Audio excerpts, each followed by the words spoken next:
Мына жерде Жанар ханыммен таныстым. Бірге Ташкентке кетіп бара жатырмыз.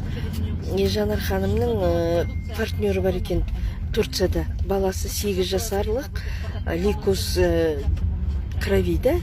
Сол туралы сізге айтады. Мен өзім таныстым сайт арқылы. Соның өнімімізді предлагать еттім. Баласы 8 жаста, лейкоз кровиге. Енді ол кісі ешқандай баласынан аямай бүкілін түсіндіріп бергеннен кейін осы біздің өнімдерді алды.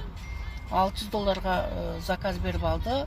Бізде Салтанат ханым лидеріміз өзі лично салып жіберді Турцияға. Соны ішкеннен кейін мені кеше күні тағы $600 салып жібердік. Ол кісінің айтады да, 8 жастағы балам дейді, оғанға дейін сіздердің өнімдеріңізді алмағанда, менің постоянно дейді, анализдері жаман шықты дейді. Біз гостиница, больница осылай жүрдік дейді да. Өнімді алдық дейді, қалай, қызымда бәрі жақсы отыр, анализдері күшті шығып отыр деп, екінші рет алғызып отыр. Енді сонда айтады да, даже мен өзім сіздерге айтамын дейді, бірақ бұлай айтуға да қорқам дейді да, көз тиеді деп.